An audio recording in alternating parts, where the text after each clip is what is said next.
അവശ്യ സാധനങ്ങളുടെ അനിയന്ത്രിതമായ വില വർധനവിനെതിരെ ഹോട്ടൽ ഉടമകൾ കണ്ണൂർ കളക്ടറേറ്റിന് മുന്നിൽ ധർണ നടത്തി. Kerala hotel and restaurant association ജില്ലാ കമ്മിറ്റിയുടെ നേതൃത്വത്തിൽ നടന്ന ധർണ സംസ്ഥാന general secretary KP Balakrishna Poduval ഉദ്ഘാടനം ചെയ്തു. ഇവിടെ നിത്യോപയോഗ സാധനങ്ങൾക്കെല്ലാം തീവിലയാണ്. അത് ഏത് രീതിയിലാണ് വർദ്ധിക്കുന്നതെന്ന് നമ്മളൊന്ന് ആലോചിക്കേണ്ടിയിരിക്കുന്നു. മൾട്ടിനാഷണൽ കമ്പനികളുടെ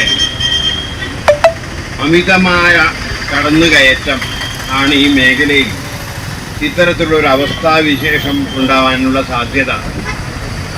പൊതുമാർക്കറ്റിൽ നിന്നല്ല, കർഷകരിൽ നിന്ന് തന്നെ നേരിട്ട് വിഭവങ്ങൾ സമാഹരിച്ച് അത് സ്വന്തം ശീതീകരിച്ച ഗോഡൌണുകളിൽ 6-8 മാസത്തോളം സൂക്ഷിച്ചു വെച്ച് മാർക്കറ്റിൽ അതിൻ്റെ ആവശ്യകത വരുമ്പോൾ അത് ക്രമേണ കുറേശ്ശനെ മാർക്കറ്റിലേക്ക് തള്ളിവിടും. അതിന് 10 രൂപ കൊടുത്ത് വാങ്ങുന്ന പച്ചക്കറിക്ക് 130-150 രൂപയാണ് ഇവർ ഈടാക്കുന്നത്.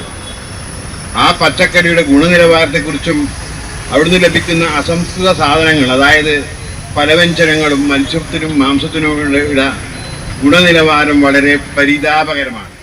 ഞങ്ങൾക്കും ജീവിക്കണം എന്ന മുദ്രാവാക്യം ഉയർത്തിപ്പിടിച്ചുകൊണ്ടാണ് പൊതുവിപണിയിലെ വിലവർദ്ധനവ് പിൻവലിക്കുക, ഹോട്ടൽ വ്യാപാര മേഖലയെ സംരക്ഷിക്കുക, ഉദ്യോഗസ്ഥ പീഡനം അവസാനിപ്പിക്കുക, മാലിന്യ സംസ്കരണത്തിന്റെ പേര് പറഞ്ഞ് ലൈസൻസ് നിഷേധിക്കുന്ന തദ്ദേശ സ്ഥാപനങ്ങളുടെ നിലപാട് പുനഃസ്ഥാപിക്കുക എന്നീ ആവശ്യങ്ങൾ ഉന്നയിച്ചുകൊണ്ട് ധർണ നടത്തിയത്. കഴിഞ്ഞ കുറേ മാസങ്ങളായി സാധനങ്ങളുടെ വില കൂട്ടുകയും ഇത് കാരണം ഉപഭോക്താക്കൾക്ക് ഭക്ഷണമുണ്ടാക്കുന്നതിന് ഹോട്ടൽ മേഖല വളരെ പ്രതിസന്ധി നേരിടുകയാണെന്നും നേതാക്കൾ പറഞ്ഞു. സമാന സാഹചര്യം തുടരുന്ന പക്ഷം ഹോട്ടൽ വ്യവസായം തന്നെ വലിയ പ്രതിസന്ധിയിലേക്ക് വഴിമാറും.